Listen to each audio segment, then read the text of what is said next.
would say good evening, but it's also good morning here. Hello, my name is Christy Cooper. I am the owner and president of Team Cooper Entertainment. We are a boutique production company. We specialize in television show development. And now we're about to venture into influencer management. I'll talk a little bit about that later. I cannot believe I've been in American media 20 years. It's crazy. But I will go over kind of that backstory of my experiences here and working in television. I've worked actually different genres of TV, different sectors, which is quite unusual. Usually people work in one particular area of entertainment and then they kind of stay in there and they progress. But I've worked in news. I've worked in the nonprofit sector. I've worked with the government. I'm working in entertainment. I live out here in the Los Angeles area. So it's been a very interesting ride. So I am going to say, please, let's go to the next slide, please.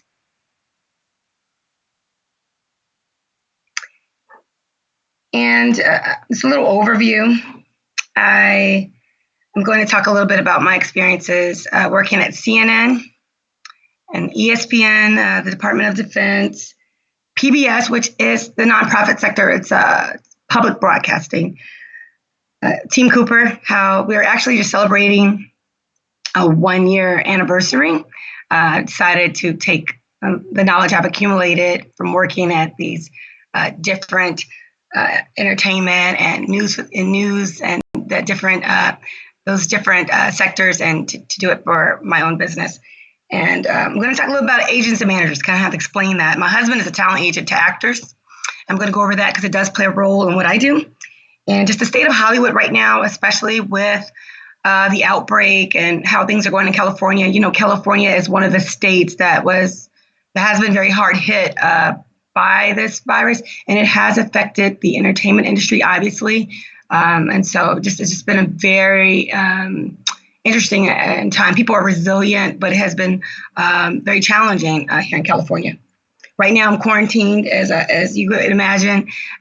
You might or may not see a 4.5-year-old. He's almost 5. Jack, my toddler, busts through the door. Let's hope he stays out of the office during this conversation.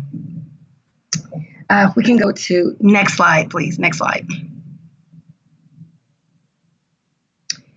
And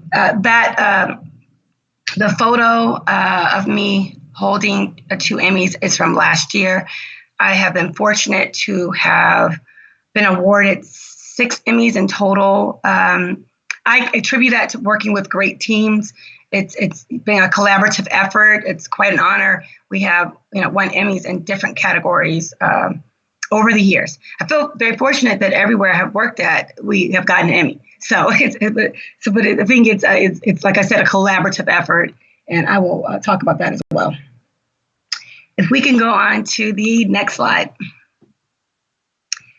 So that's baby Christy there with that horrible haircut and the old beta tape decks. This is probably about the year 2000.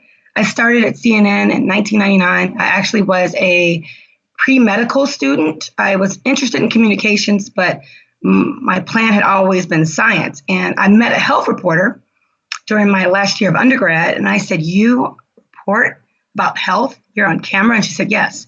And I said, "I want to do that." And she worked for CNN. And at the time, that was a new thing, to be a health journalist, to be a journalist that talked about something other than news on camera was new. And CNN at that point had been around 20 years, almost, still a baby. As you can see, it's the first 24-hour news network, first all news network. And it was started by Ted Turner.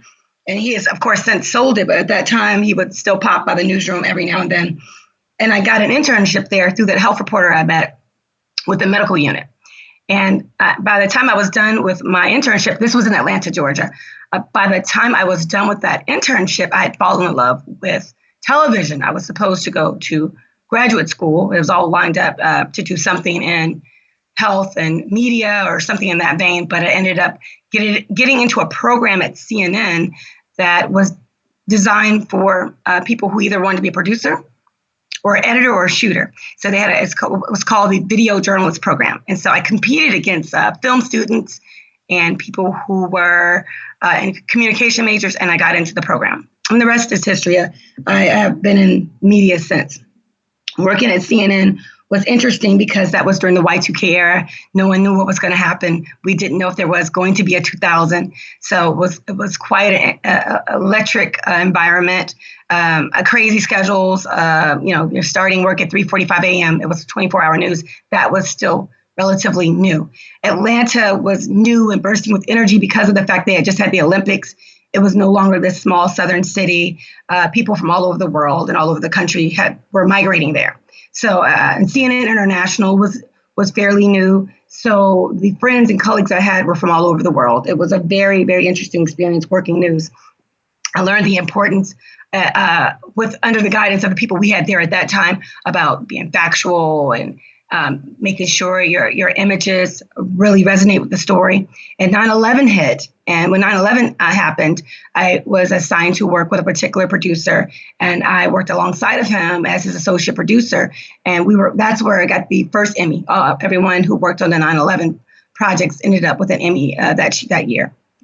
I started discovering that I had an affinity for sometimes the more lifestyle stories, for the stories that had, some more entertainment value, things that were kind of inspiring. So after we had the show, as it happens in television, which was new to me at that time, the show I worked on was canceled.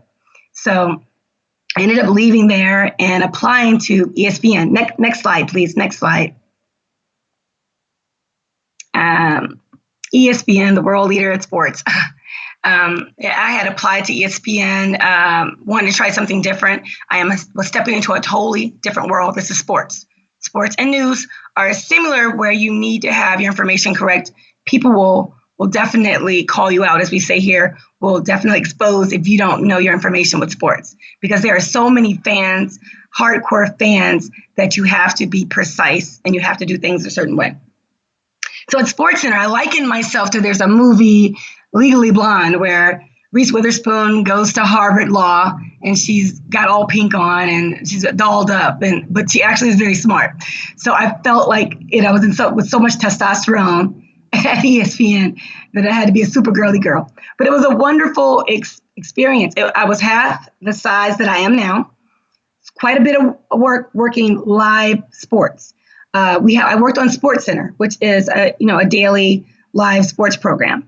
And at that time, we were still on tape. They were starting to transition to digital, to online. But when I first got there, it was still tape. And it had just been acquired by Walt Disney. Walt Disney owns about 80% of ESPN, and Hearst Publication owns the rest. And it was different because ESPN itself started with humble beginnings. It was a small network, and then it just became this juggernaut. And with Walt Disney acquiring it, it changed some of the ways they did things. But for me, it was the only culture I knew because I had just started. And one of the most interesting things working there, and I learned, is humility, because I was working with retired champions, people who had won national championships, people who had won international championships, people who were Olympians, and they were either analysts or they were anchors or that type of thing, and they were very humble. They called me KJ. Hey, KJ. And I said, how humbling it is to work with someone who has that many awards and is down to earth. But it was a lot of work. And it was like tight deadlines. And there was many times where I would work with an editor and you had to run the tape in. And the stories that you worked on varied. Every day was something new. And you had to be very well versed in pop culture as well as sports. I'm a casual sports fan. I'm not a hardcore fan as some of the others were at that time. So I had to do a lot of studying. It was a lot of work. I ended up going back to CNN after leaving SportsCenter. They were like, no, don't leave. I had made many friends there. But I went back to CNN, and at this time I was a producer in special projects, and I worked on magazine-style shows. Those were specials, and they gave me an opportunity to interview and leaders, interview politicians, interview people in that vein, celebrities, and also learn how to build a show. And that's where show development came in. I really started understanding show development working with this special projects group. They didn't do hard news. They were doing more like overviews, looking at things that happened in history, interviewing historical leaders. It was quite the experience. And the only reason I didn't stay with that, because they were transitioning the headquarters of CNN from Atlanta to New York, was they had a transition. And during that time, I was not working. And so I'm not the type to, as they say, let the grass grow under my feet. And so while waiting to begin working at CNN in New York, I got an opportunity to work with the Department of Defense. Next slide, please. Next slide.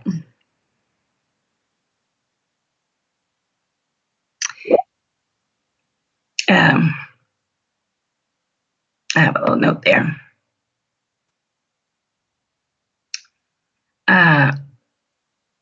Okay, yeah. Let me move that. Getting some good notes from my friends over there at the American Center. There we go. So working in the Department of Defense was learning a whole nother culture. So I had already learned the news culture. And then I had to learn sports culture. And now I am learning military. And so working with the Department of Defense, we actually had to learn there's subcultures within the different branches of the U.S. military. And so learning each military branch, the acronyms, the customs, the traditions. I was working with a news team that covered the military for the military. And probably know ESPN Armed Forces Network. We were working on programming that was for military who were serving overseas. And so I started there with the news. I ended up spending a decade there with the government and working for, starting with the Pentagon Channel. That's what it was called. And at times we were at the Pentagon. We were usually 10 minutes from Pentagon in a separate office in Arlington, Virginia.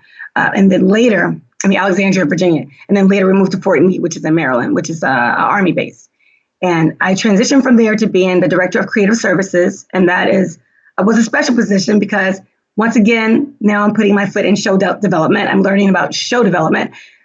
That department was a special group of editors and creative graphic artists and motion design artists. And I work with them to create content and to create packages for producers that were creating shows. And these shows, once again, now are more like lifestyle shows. So this is not news. We're working on shows like Fit for Duty, which is a fitness show for the military. The Grill Sergeant, which was a sergeant that grilled. It shows like that in docuseries that kind of more in depth about the military. And so, and there I was able to really sink my teeth into that. And I did worked on a lot of their promotions, the public service announcements, the commercials, so to speak, which are really the PSAs, the public service announcements. And I was able to be awarded Emmys there for the short form content. Also was able to win an Emmy with SportsCenter for Best Daily Sports Center. Best Daily Sports Show. I neglected to mention that, which, like I said, was working with these amazing teams. It was just a great experience, and I learned a lot about how our government works, how the military works from that experience. I was there 10 years as a contractor. Our contract ended. And I got married. I took a break. Got me a small break. Got married. I had my toddler.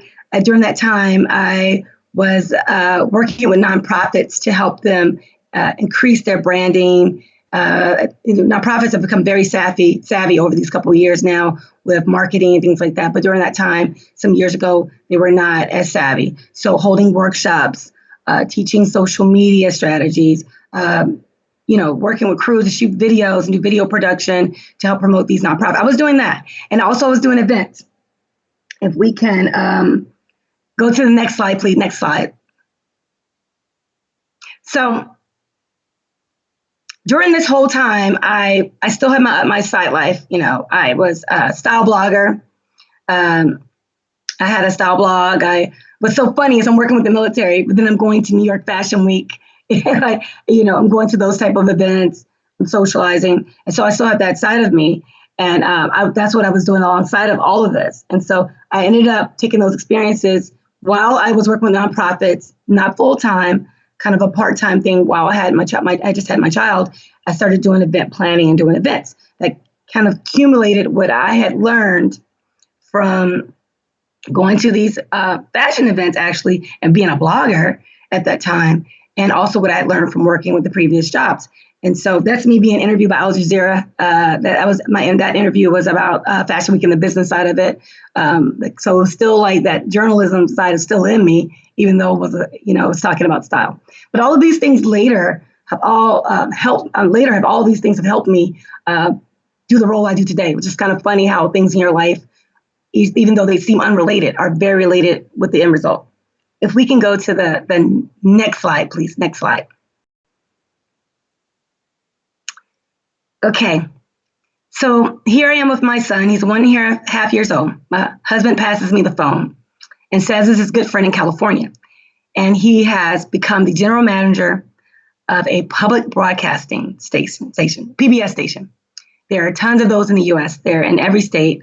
It's a nonprofit American corporation that they have these, call them affiliates. The main location is in Washington, D.C., with the national station, but there are smaller stations across the country, all creating content that are about the community. So this is programming that's about science, education, children's programming, because a lot of people that are maybe lower income cannot afford to send their children that are under the kindergarten age to school.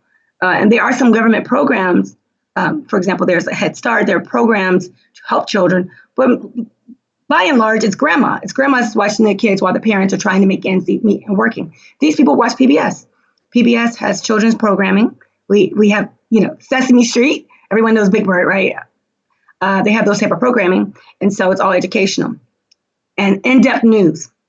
Because when I was working, like I said, at CNN in the beginning, it was very different than the news now landscape. When I had just left CNN, it had started becoming a lot of personality based. So they were competing with another station called Fox News and these other news stations that have popped up that are now 24-hour all day news. And everything was becoming more, it's about news still, but it's also about personality. You're starting to care more about the anchors and the talent than before, instead of just the news story. And so PBS is not so much like that. It is still kind of the way it was in the 80s and 90s, which was very much just news and not necessarily about who was reporting it. So that was interesting to go back kind of to that, because that was kind of where I started working there. Excuse me, I'm pulling this up. And so working there, I had been asked to help. They had kind of created this Ocean's 11, if you will, this dream team of people from different areas to help this one particular affiliate do better, to help it raise more money, to help it have more interesting programming, to work with the community. So my husband worked with business development. He started doing that. I took over their production crews. Now, this is my experience now from working with the Pentagon Channel. This is also using my experiences from CNN and ESPN. And so I was over production crews and over all original content. So this is total show development now. So I created over 2 years, 11 original programs. What you see in this photo is from scratch. From scratch, it's a couple that is out of Eastville, California. It's about an hour away from LA. This couple builds and creates everything from scratch. That show won an Emmy last year. That particular couple won an Emmy. They were just positive content, and they were always showing how it's empowering to be an craftsman and build things yourselves. The community really appreciated it and resonated with the community.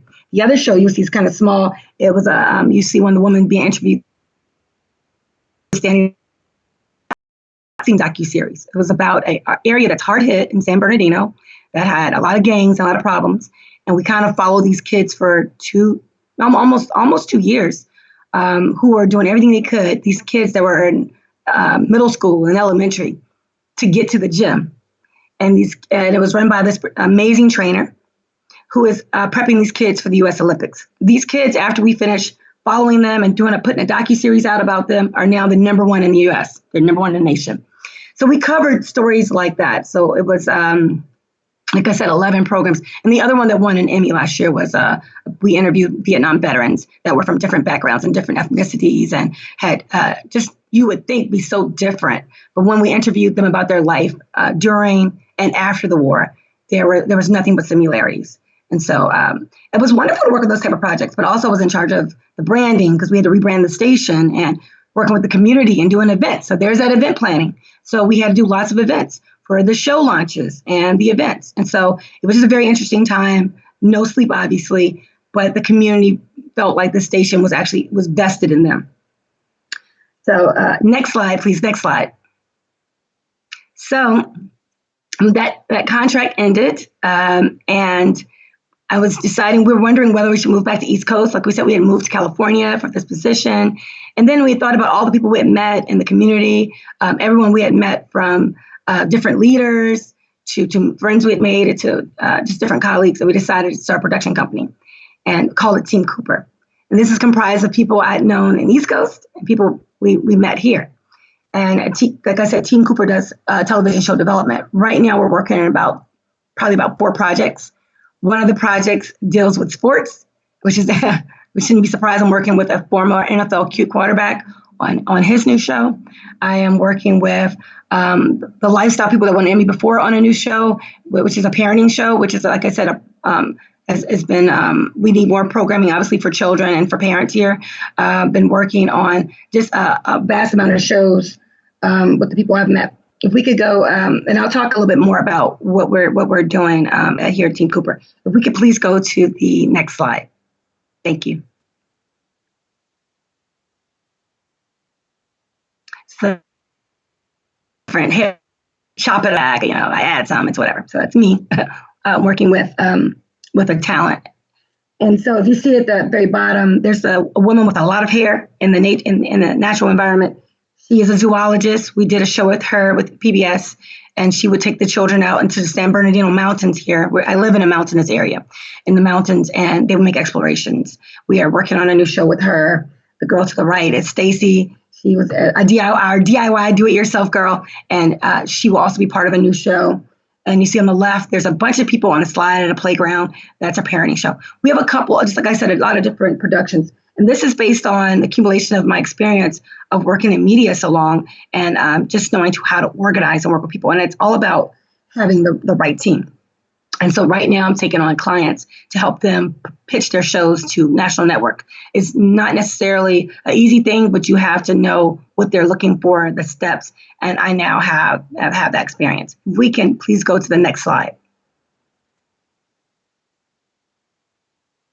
Just to give you a little understanding, the background of what I'm doing, I want to explain a little bit more about what I do now. So when you're doing a show pitch to the network, they're going to need certain things. Obviously, you need a great concept. Obviously, it has to be polished. And so you start with the show development. We develop the show. If it's something scripted, you're working on the characters. I do have one scripted show I'm working on, but most of my things are more reality. But with the reality, it's about getting the right crew, getting the right talent, and training that talent. And so and coming up with your show, a strong show concept. That's show development. And then once you have that, you're going to get your one sheet. Your one sheet it briefly describes what the show is. And then you have your pitch deck, which is a 3 to 5 minute video that's stylized and exciting to get a network executive excited about your show. And then all of those together is what you need to present, along with your PowerPoint presentation, your pitch deck. All of that is what you have to present to present a show. And that's what I do. That's what I work on almost daily with the different shows I'm working on. If we can go to the next slide, please. And part of that is agents and managers. So on the right of me, that's Karen. She's my agent. So she represents, she owns her own talent agency, but she represents different producers, directors, writers, more folks like me. The people that work for her represent more actors. My husband, for example, is a talent agent. He represents actors in Hollywood. He has about 100 actors that are, or maybe a little bit more, that he is responsible for. So these are people that he sends out on auditions, that he works with, that he makes sure are properly trained. These are the people he works with. So it's intertwined with my world. Like I said, he started this production company with me, but he cannot be a member of this production company because it's a conflict of interest, obviously, because he's a talent agent. And so he had to leave this production company and just be a talent agent. But we are in the same world, we're in the same circles, and that does help us to stay informed about a lot of things that's going on. If we can go to the next slide, please. So I just want to explain a little bit about what a manager does, and that is the realm I'm getting into. Because the thing is, I'm working with different hosts and talent, and they still need help. And the thing about a manager is a manager helps you make decisions on which projects to take, what team you need. A manager helps you choose your team, including your agent. The manager helps you to decide what's best for you. There's a commission fee that's attached to it. But usually with managers, there has to be a specific understanding between the person and the manager, because there are no laws that govern a manager.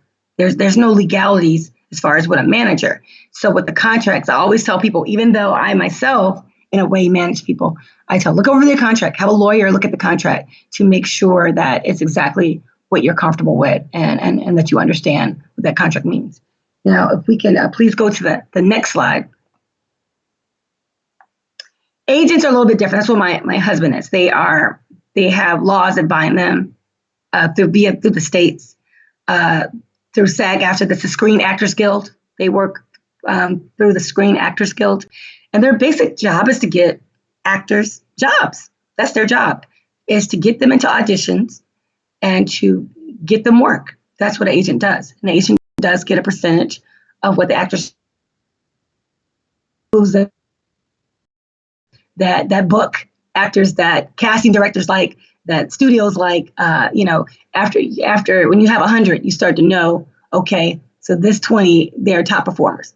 And so that's how that works. A lot of people have asked me questions about that. They look confused about what we do in regard to that. And I work with agents. I am not an agent, but it is part of Team Cooper as far as my world and as far as dealing with the show hosts and dealing with what we're beginning to embark on, especially in 2020. If we can move to the next slide, please. And part of that is acting itself. I'm just going to talk briefly about acting. The thing with actors is they have to decide which way they're going to go. Are they going to do voiceover and not be seen? Are they doing theater? Are they doing film and television, which is what's out here and what's in Atlanta, actually. Our irony is when I lived in Atlanta, during those days, it was news, and now movie television production, just like here in LA. And so they have to make the decision which realm they're going to go into, what area they're going to use their skills for.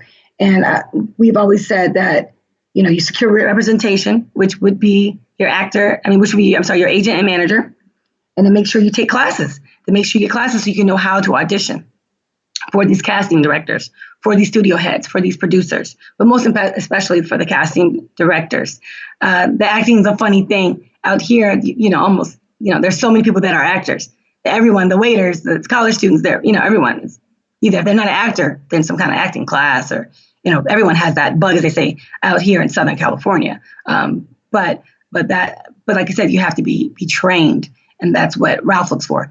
And so the only show I think right now is one of our new shows that's scripted that we're working on is the first one where we'll actually need actors. I have used actors in the past with commercials and short form content to fill in roles, but traditionally I've been using influencers, and I'm gonna talk a little bit about that too, because influencers are now they're never going to replace actors, but that's pretty much been very popular, at least for the past decade.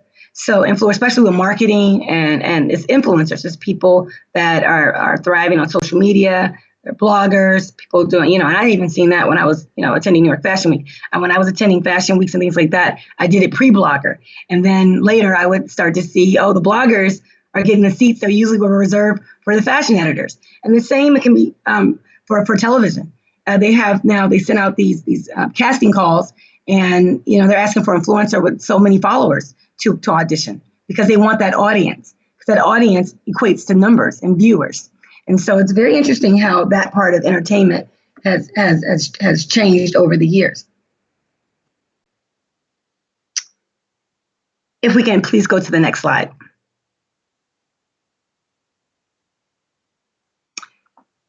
So it's been 20 years in media. Like I said, I've worked in different areas, which is usually not very common. I've worked in different areas now, and all these experiences helped me with my boutique production company, because I'm able to call on a wealth of people different sources to help me to put together productions, understand how to do events that surround the launches. It's just been a very interesting time. As far as here, and out here in California, and also I know in Atlanta is another hotbed for this, is the outbreak. It has basically affected productions there.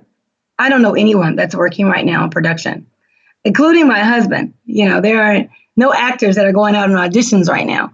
Most productions have been ceased. You know, they were about to shoot Stranger Things, a wildly popular show, well, before Tiger King. Tiger King actually superseded the numbers for that Stranger Things show this year. But anyway, I digress. They stopped production in that in March. Most of the studios are, you know, postponing when films are being released. Black Widow, I can go down a list. They're all being postponed or either being released earlier, like Hulu did. They have a show, The Little Fire Show with Reese Witherspoon. They released it early so that people could watch. You know, so either people are releasing content digitally early, or when I say people, I mean studios and production heads, or either they're holding it because you know the theaters have been affected, and that is also affecting the economy. And then we have unemployment insurance here. You know, we had a record number of people applying for unemployment here in California and in the U.S. Record numbers of people are applying for unemployment. This now has included these television production people. Television production people sometimes are like day workers in a way, where you're freelancing, where you're working on set for this one day and you're working on set for something else next week. And, you know, even myself, I have done some freelancing this year. I did, and if you can see in that photo there, that's from New Year's. I worked at live film production. I worked with a YouTube talent, a YouTube star. He's a gamer. He's a star for a Twitch, which is a gamer channel on Amazon. I'm out there with my headset working with him. He's interviewing people. You know, that's a freelance gig. That's something I just did. It was fun. It was a lot of work, but it was lots of fun. I did that. It was a wonderful crew. I did that as freelance. That's just something you do one-off. There's some people that they only work freelance. So they changed the unemployment rules so that those people can apply for unemployment. Usually you had to have, you know, some type of full-time employment and had to have been released in a way or laid off or something like that, or, you know, to apply. But they changed rules because of this outbreak. It's just been a very interesting time. But we'll come through it. If we can go to the next slide, please.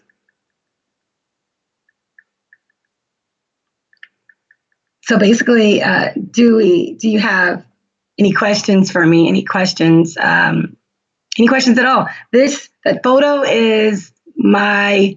I'm in the middle. There's me in the middle. That's my hosting staff for the parenting show we're working on. So I'm very excited about that. We're getting ready to pitch a network now. The way we're putting this together is, you know, we're on Zoom calls, or texting, or FaceTiming. So, we have questions coming in. So good.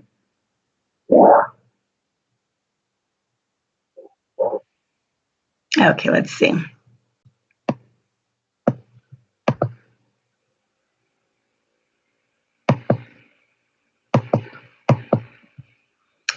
Let's see. I'll just take them one at a time. All right. Let's see. Bear with me, my friends. I don't see me, but I see your questions. So I'll just answer these questions. Hopefully you can see me because I don't see me.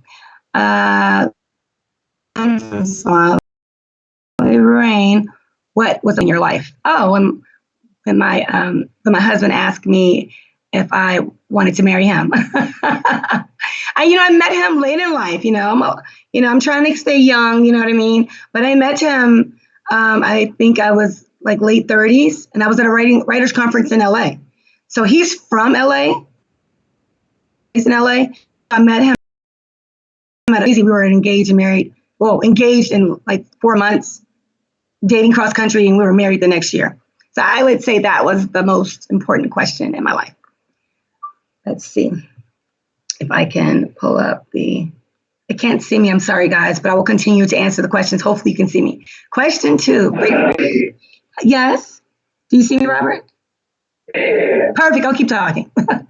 I don't need to see me. Grapefruit orange. Thank you for speaking. Oh, thank you. How many Emmys is Grace? Oh, thank you. How many, which one of your Emmys are you most proud of? Ooh, and which one was the hardest to get, so to speak? Ooh, but that's a great question. I'm proud of all of them because an Emmy is almost impossible to get. But the fact that I don't even know, when I look at the numbers of what I have, I am just astounded. I'm like, how do I have? And I keep saying that it's just working with just such good teams. I'm proud of all of them. I would say super of an Emmy was when I won an Emmy. There was a docuseries we did with the military, and it was about homeless women veterans, female veterans, that after they had discharged from the military, for some reason, they were homeless. And so we did there was a docuseries about that. And a documentary about that. And I did the promotions for it to get people to watch. And so I won an Emmy for that with this team, these badass girl team I work with. That meant a lot. And especially because when they were calling the winners, they made a mistake and didn't call our name at first. So, we were a little dejected at first. Okay, we didn't win, but then they said, oops.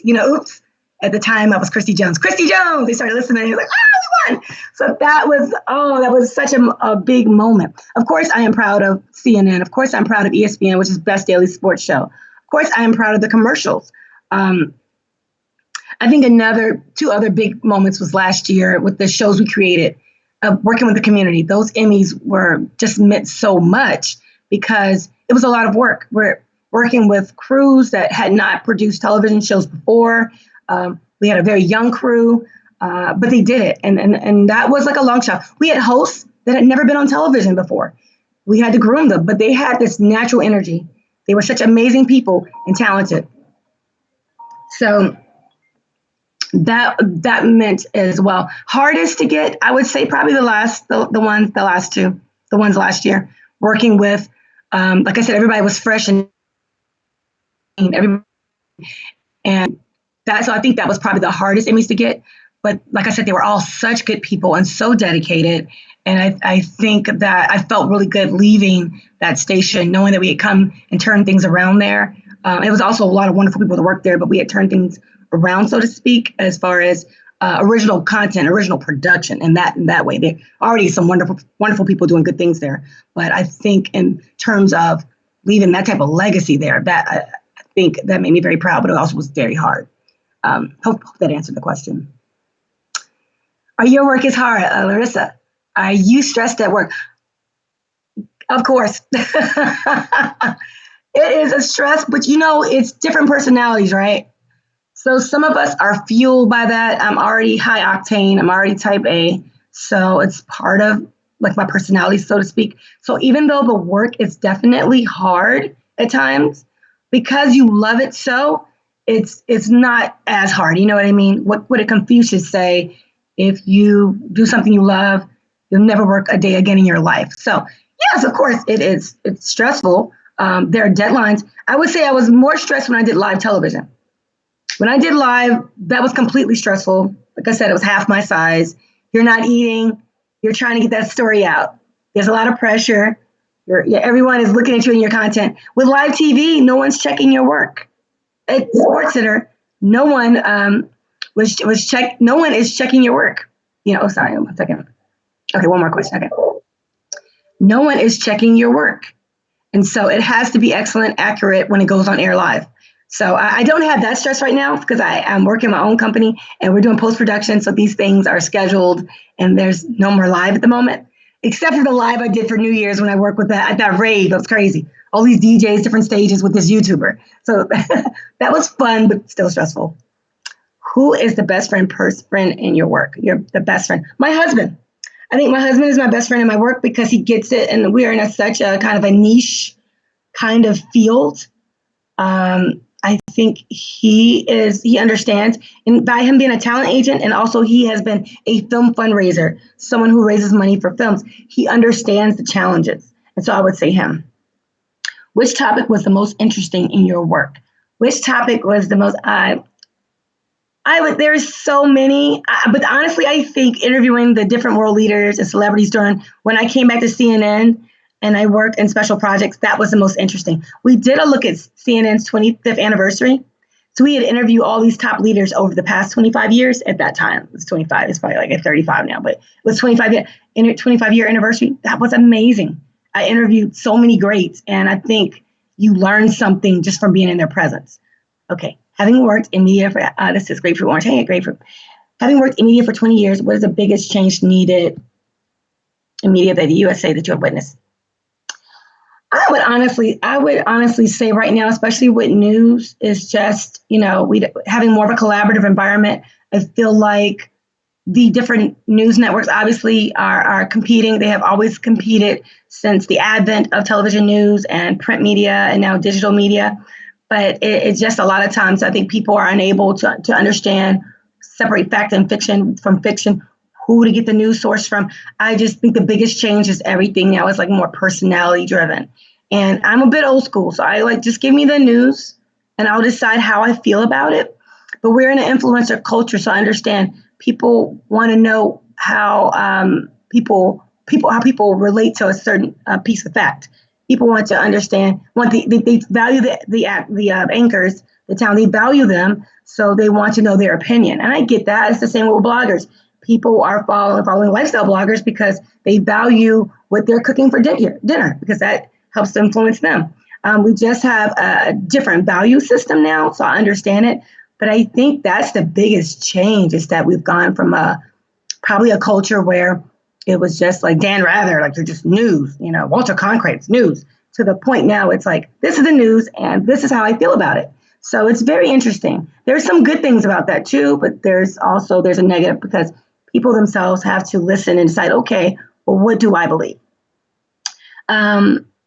We are often asked, this is the TV saw, hi, we are often asked to present a certificate if we want to work in a certain area for not having a degree. I know that's true. So my degree is actually in pre-medicine. So if I wanted to go to med school today, my degree is in medicine. I took communication classes for fun. I took intro to film for fun. Those were my escapes. So it's ironic that ends up being the work that I do now. So it's kind of ironic. And as you said, so opposites, yeah, I see what you mean by that. And that's the same way here. A lot of times they want to know what your background is. But the thing with working here, you still have to present a body of work.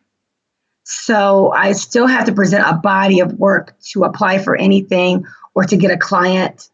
So with my beginnings at CNN, I had to be news savvy. I had to apply and compete with the film and communication students, right? So luckily for me, I guess fortunately, I already, I would say stayed up on, as they say here. I already kept current on that. So now those classes for pleasure, whereas that was their major. So when it came time to testing to get in and interviewing to get in, I could. By the time I left CNN to go to ESPN, they wanted to know your television acumen, your production skill, how good were you in writing? How, of course, and all of this, I had to be a writer. I had to be able to know how to write. I had to know how to tell a story. And so with working at ESPN, that helped me. And also the fact that they were trying to get more women interested in sports. And I had an interest because my father, from the time I was little, had games on, so that was important. That was very important in our family, we always watching a game. I played sports, I was very active. I've always been very active. I would say I was an athlete. So that helped me get an ESPN. And I neglected to mention, when I lived in Atlanta, for a short bit, I had to house sit for an NFL player. So I had to house sit for a football player. So by the time I had gone to an interview with ESPN, I had this concoction of life experiences. It's kind of like that movie Slumdog Millionaire. If you've seen Slumdog Millionaire, he's had all these experiences. He goes to a game show and he's able to answer the questions and win $1 million or however much it was because of his life experiences. So I think the same way no matter what you study, it's still good to make sure you're studying things out of your area because you never know what opportunity may be presented in front of you or who you might meet. Okay, what is the best aspect of movies fashion? This is Smiley, right? Another, hello.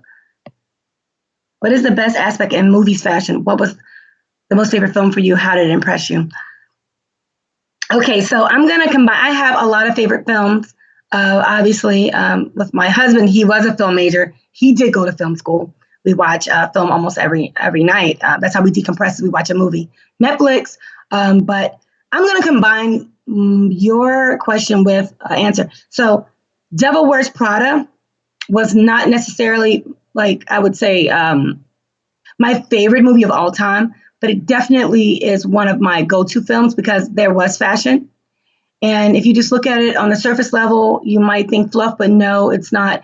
It's a story of finding yourself and discovering what your values are. And as far as the movie's fashion, of course, to me, when I see something like that, there's an incredible amount of work behind the scenes with the team that is styling every scene, with the team that is working with different designers to pull specific fashion and for every character. There's a lot of work with styling that people don't realize. And I've done even styling on some of the things we have worked on because that all plays a role. Just like I think makeup artists and hairstylists don't get enough credit because these people would not have that same look, these anchors, these talent, if you do not have an amazing glam squad. They're all part of it. And I kind of laughed, especially now during this quarantine, is that a lot of the celebrities and a lot of your anchors are not looking as well, right? Because they don't have their team. And I have a good friend that works as one of my team members. I have 2 makeup hairstylists for Team Cooper. And she said, we're non-essential, right? Look at these people. And so, how you present yourself is very important, especially when you're talking about confidence. How did you cope with the anxiety you needed to be up in each position but having no experience? Did you consider yourself a confident person? You have to be confident in life no matter what, because you never know what opportunity will come your way. I learned that at a young age, having to be in different activities. When it was interesting, when I was 8 years old, I was writing plays. And they would have the little kids say the lines I wrote. Those are all, I feel like, so life in a way was a university in that way because I had already practiced what I was about to your life. You can kind of see how each piece, how each step is ordered for a culmination, right? Anxiety. Yeah, I had anxiety with each role. I mean, each one of these positions was totally different from the other. And forgive me, guys, if I'm looking down or looking crazy. I can't see me. I'm just focusing on your question. So pardon me if my eyes are all over, but I don't care about my look. I care about answering your question. Okay, so I just want to say that. But lots of anxiety. With sports, like I said, I was a casual fan. I did not know the history of every single team, of the history of sports. I had to study. So while everyone was going to sleep, I had to stay up at night. I had to learn about certain teams. I had to get up in the morning. I had to, before I would go to the show meetings, I would have to look at all the highlights. I would have to analyze them. At that time, we did not have Google. There was no search engine for me to see, okay, let me look up someone's stats. No. I had to do the research. I had to call friends that were fans of that particular and just study in that way. If anything, it makes you more ready to be in any position, I think. And I think that I had to morph with each job. The military, I had never worked in the military. My mother had experience working with the military because we grew up in an area where there was a military base. So she would often come home growing up and talk about, her experiences with the military. But I myself had never been in the military. And here I am learning a whole new culture. And so there was anxiety at first. What's the right acronym for Army? Or what does this rank mean for Marine Corps? Or, what do you do when you see a captain? How am I supposed to greet this person? And I'm writing the news for it. Studying, being humble, asking questions, realizing there is anxiety about that, of course, but just kind of stuffing it down and going through it, because guess what? You have to deliver. You have to deliver. Have I made mistakes? Of course. Have I had more achievement than mistakes? Obviously. So it's about, being confident and not letting those fears eat away. Even right now, in the middle of an outbreak, you have concern, like, you need to get production. I have to, I can't see my talent. We can't shoot things right now. We are in a holding pattern, but it's about doing what you can do and staying confident. So I think I have all the questions. Oh, there's some more questions. It's a whole batch popped up. Okay, here we go. Hi, Olga. Thank you. Oh, you're welcome. Have you ever had a great new show project to promote, but you knew that it wasn't what the studio wanted? I will tell you a recent example of that. There is a network, the Hallmark Network. Hallmark was originally a greeting cards line. It's an amazing, amazing network. They have feel-good programming. And I think of this, it's not necessarily my experience. I have presented some things in-house that were rejected and I didn't agree with. Because like I said, just because you've done several shows doesn't mean there weren't more that had actually pitched. But a most recent example was there was a show that my husband pitched to Hallmark, and they said they were going in a different direction. They want programming that's more female-centered and kind of more warm. And this project was positive, but it wasn't female-centered per se. So what you do with that information is just go back to the drawing board, which is what he and those producers did. And you have to recraft it. You have to, if you want a show to be on a particular network and you want it to be promoted, you have to give them what they want. Now, you can still stay in the confines of what you find important. You still can stay in the confines of what you think the audience will want, because you have to know your audience as well. Who is your target audience? But at the same time, if they don't pick that show up, and that's the network you want, then what's the point? You need to be able to be flexible, right? And that's the biggest thing I learned in TV, because I've written scripts. They were like, no, I want this and that, because everybody wants to feel part of the project. And so you have to be used to being collaborative and not being stuck on one idea. What do you think about modern generation and social media? What do I think about the modern generation? It's a very interesting time because, it's funny because that modern generation and social media is very active right now because we're all quarantined. And so, I've had just mixed emotions about that. But I think that social media, to me, previously, before this quarantine, is a great way of self-promotion. I always tell this to my talent, my hosts, and just friends in general, that this is a curated life. When you see social media, when you see people's posts, they're not posting themselves brushing their teeth, although some are, because that's part of what? That's part of their brand, right? Their brand is to be real. But when you see social media, to me, it's curated life. And so you have to look at social media and understand, if you know how to really, really participate in social media, it's a marketing arm for yourself. It's marketing. Now, some people, like on Facebook, are just there to keep up with their family and to look at, baby pictures and things like that. And that's awesome, because I think it's also a great tool for families to stay connected, for friends to stay connected, to see that person that you knew and when you were 6 years old and you haven't seen them and now they're 25. Wow, we reconnected. I think it's wonderful. But also largely by the ones that are doing well, the ones that have large followings, it's promotion. It is a curated life. You're seeing what they want you to see. And so it's very, very important with brand awareness. And that's why I think it's very important to have a personal brand, to understand, what you want to put out there. What do you want people to say about you when you're not talking yourself? That all plays into social media. Okay. Do you feel that you found your true passion in fashion, having broad experience in different areas? What if a person has troubles finding a job in the area he or she feels passion for? Oh, many of us are what I'm going to make up a word, multi-passion, right? We have a variety of passions. We like different things. I don't think anybody really just likes one thing, right? We all like different things because we have different life experiences that mold us. But the thing about is do I find, in my first part of the question, do I feel like I found my true passion in fashion? My true passion is storytelling. And I have been a storyteller since I was a small child. So as far as telling the truth, obviously, but telling stories, like I'll see something and like to tell it to someone. I recount it. I love saying this is what happened yesterday. I've always been a storyteller. My true passion is telling stories, which is why now I'm doing show development. That's telling stories. True passion and fashion. To me, when I would go to fashion events, fashion runway, this, that, you're sitting there and you're seeing like the work of famous designers, Diane von Furstenberg.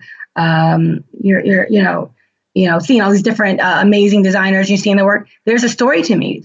There's a background. There is some source of inspiration for the line they created, and it's interesting to see the story of once they put that particular, a collection out, how it affects pop culture, how it affects even what the colors are for people's couches. 3 years down the line. So it's one of my passions, but it's more or less it's storytelling. If a person finds trouble finding what they're passionate for, they really need to do self-evaluation. Sit and think about what you are excited about. What ignites your fire? What do you do because you have to? And what do you do because you enjoy it? Those are two different things. That is your true passion. So focusing on what, and understanding your value system. Those are key traits to understanding who you are. Once you understand that personal brand, like who you are and what you stand for, you will understand exactly what you have passion for and you'll go with it. And I think honestly, when you do something that benefits someone else, if your life work is to help someone else, way it helps someone.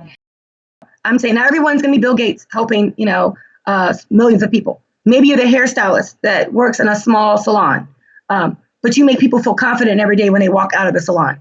If you do something that will eventually help someone else out, then the passion comes easy, and it's easier to identify what you need to be doing. What was the most difficult moment in your work? Oh my goodness. I've had a couple. I have had a few. Most difficult moment. I think the most difficult moment might have been at ESPN. There was and I grew from it. So actually, I'm quite grateful for this moment. But I was new there. I'm sorry, I've been there a year. And they had a very high profile project. And because I had been doing well, they trusted that project with me. It was something that was a lot of work. It was an immense amount of work. I had to do it in a day. It would be airing like at 6 o'clock or something. I got the assignment like at 10 a.m. And it involved so much stuff. I had actually written the script. I had pulled all the video I needed. I was working with an editor. And then the anchor told me he himself wanted to write it. And so I was okay, I think it was something about the top greatest sports athletes of all time. And I had written up a pretty good script and I had all the footage. He had put someone in there that I didn't expect. And we were about to go to air with a few minutes to spare. And I had to give a complete project. And it was different than what I had anticipated. And so I literally had to run and get video, because this time, like I said, it was not digital. I had to run to this video library. ESPN is a huge campus. Run and ask them did they have video of this particular person? Didn't have any time to check it. Ran in, the editor drops in the video. It goes to live air, and it was the wrong person. So we were watching this beautiful video. Everything is amazing. People are clapping and applauding me in the newsroom. And you get to the last person, and it's the wrong guy. Because it was last minute. And of course, they did not sugarcoat it. When I say I got spoken to as if I was a child, it was a crazy, and I was like so upset. I remember. This is years ago, though. You have to imagine. This is years. That was a lifetime ago almost. And I remember going home. Like, oh, do I want to go back? Yeah, I made this mistake. And then I thought, no, I'm going to go back to work.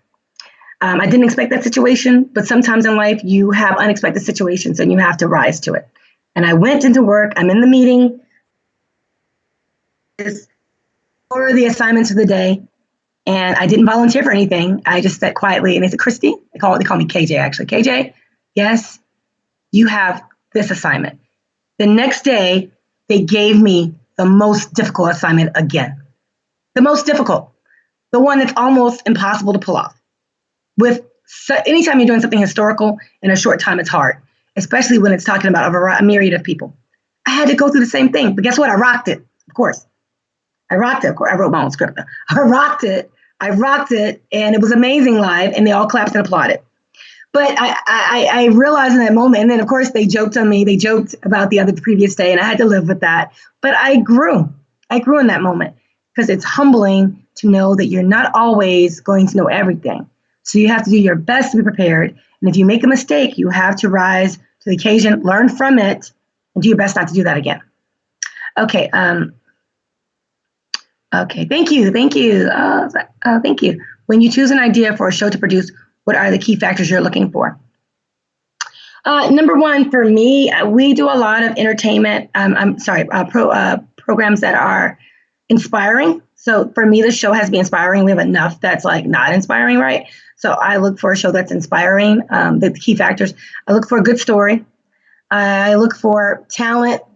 Especially now because I'm doing a lot of, like I said, unscripted talent that are not shy, that take direction easily. That are eager. I look for it to be promotable. Will brands and companies want to be attached to this project? I look at the demographics. Is this something that people are viewing right now?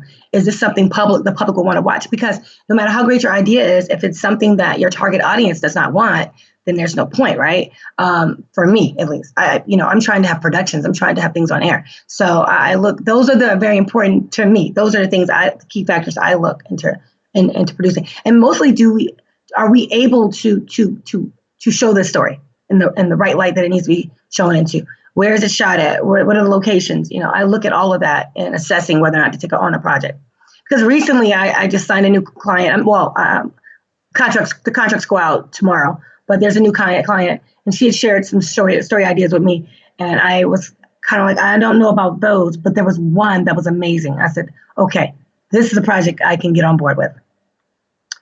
Do you work with Russian actors or photo models? I would, like I said, I have, it's so funny. On my social media, following me, and I'm following a lot of, I would say, Russian models, Russian influencers, people, and that's always, and I've always been kind of interested in, it's like I took Russian history, in high school, no reason. I was just curious. I was interested, very interested. And, many of the models right now are Russian. I would.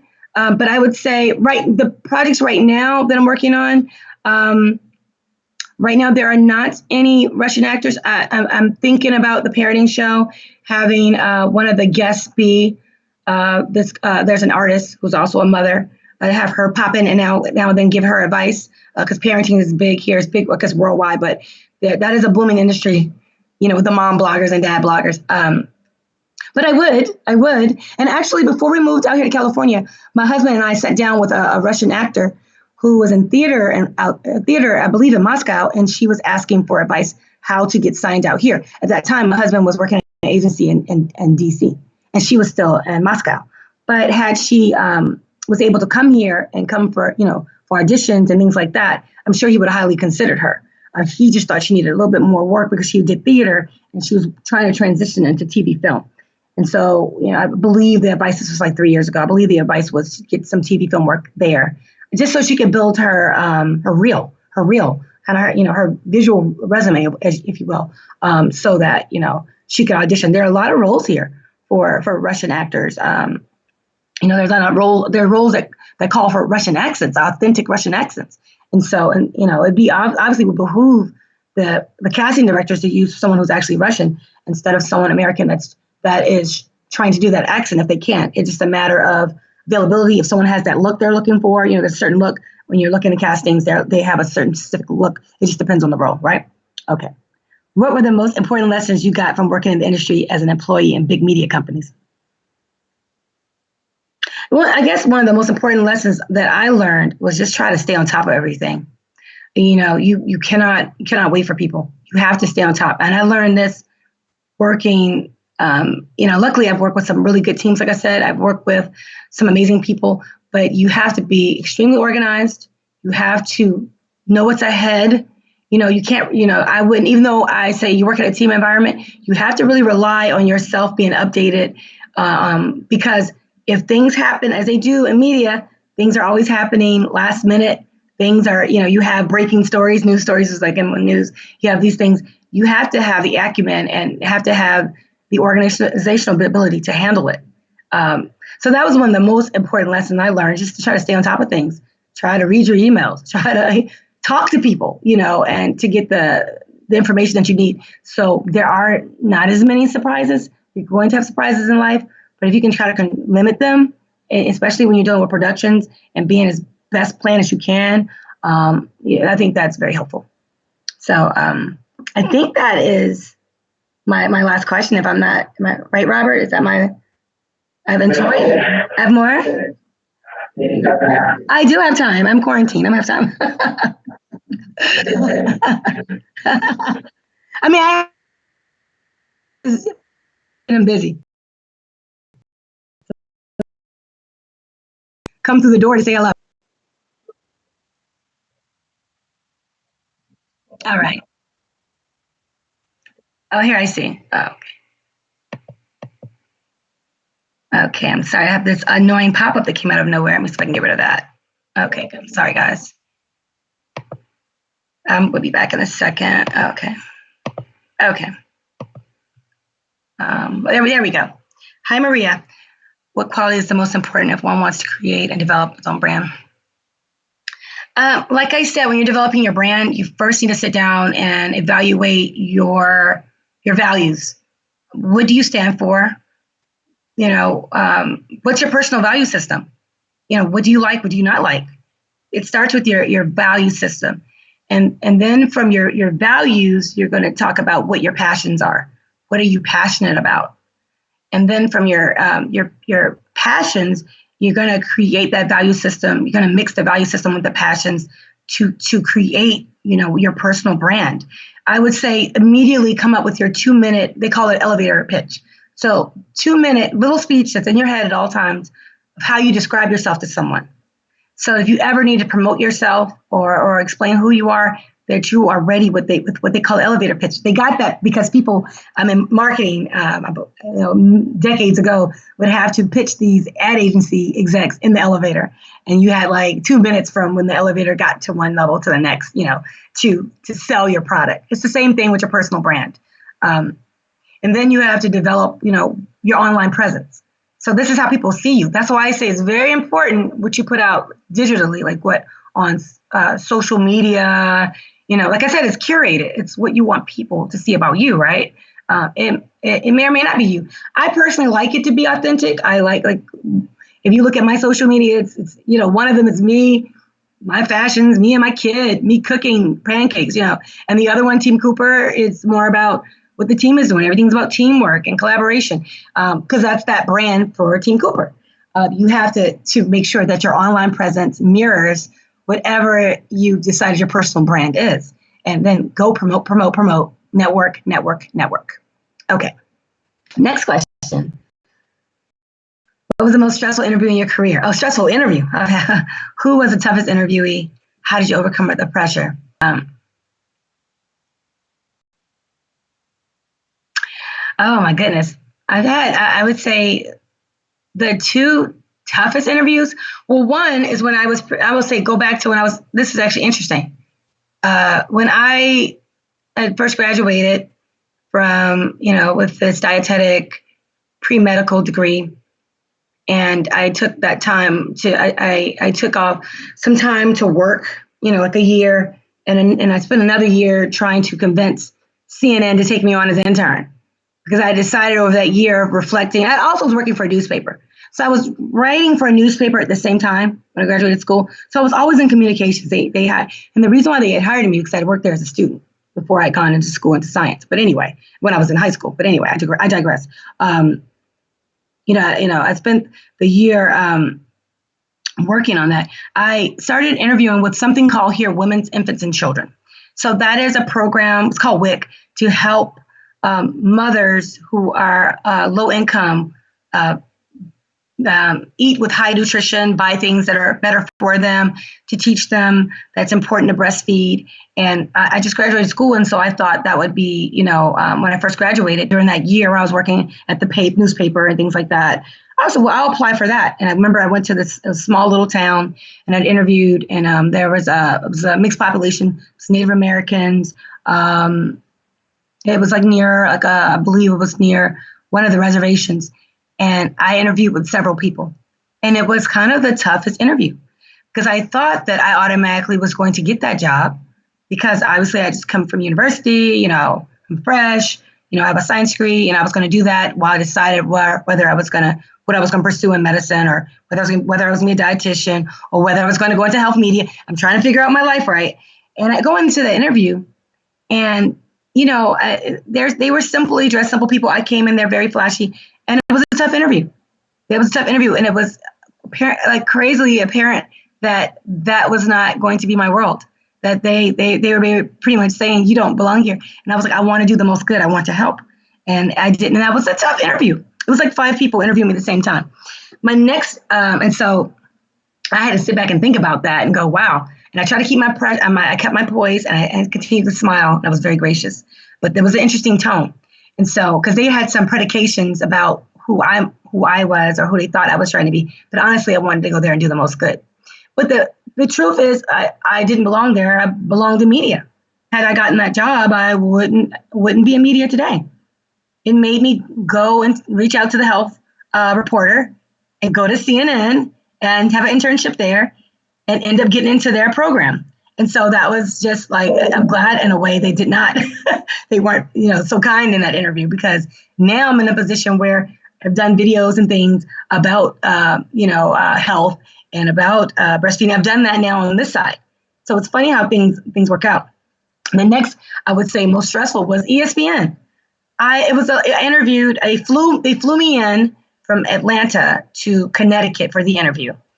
I got a tour of the, very impressive, huge campus. And you imagine it's like the whole place is like you're going to some type of college campus, but it's all sports related, right? And it's all kinds of these Hall of Famers and these type of people walking around with all their rings on for everything they won and all these trophies. And I had to interview with like 4 or 5 people back to back to back. I didn't expect to have to interview with so many people and to be drilled on something. Like I said, I was a casual fan. Like I knew my teams, but they wanted me to know all the teams. And so they were asking me all kinds of questions. But I survived that, and they hired me. So I think it's a lot about it's how you poise yourself. Even if you're stressed or have that anxiety, never let them see you sweat, right? So I think even if maybe I didn't know all the stats for certain people, or who knows, they want to see how you deal with pressure, because that job was high pressure. And so, they knew I expect they knew me interviewing with several people, even though they were very kind in the interview. It's the fact you're interviewing they had me interviewing with some of the top people, and it was so many in a row. And sometimes it was 2-on-1. And like I said, I had to go to different offices the whole day. It was very stressful. But they wanted to see how I did under pressure. And like, it's all about poise and how you hold yourself. Okay, bye, Smiley Rain. I have one more question. Let me see. Sorry, guys, these pop-ups. I'm going to deal with that when I get off this call. Pesky pop-ups. Thank you for sharing your experience. Oh, thank you. Oh, I appreciate it more. Oh, yeah, thank you. I just got some wishing me that. I wish everyone there, even though I can't see you, I can't even see me right now. I wish you all for the success. And if you have any questions, if we can go to the next slide, you'll see, I guess this is the last slide. You'll see my information at the very, my email should be there. Yeah, it's there. So if you have any questions, just let me know. Yeah, I'm always happy to help. So.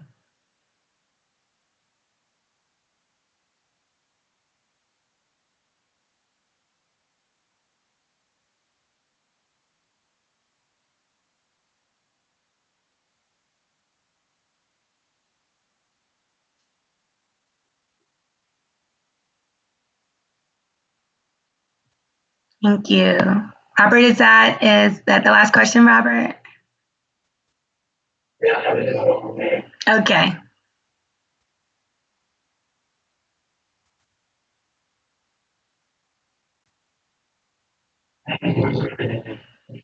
Okay.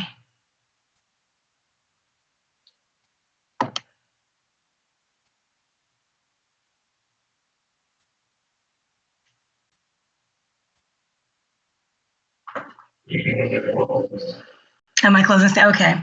It's been wonderful sharing these experiences that I've had over the past 20 years in media. It's been a very, very interesting time for me, working from news to sports to the nonprofit sector, the government, and now taking those experiences to form my own company. I'm very excited about this year. We're working on some exciting pitches, and I'll update you guys later on some of these shows. We're pitching to some national networks, so I'm very excited.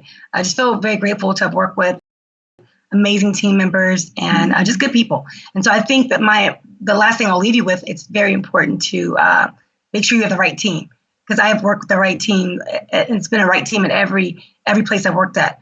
But it was knowing who you could collaborate with, who is flexible, and the attitude. I think your attitude is the biggest component of being successful. Thank you.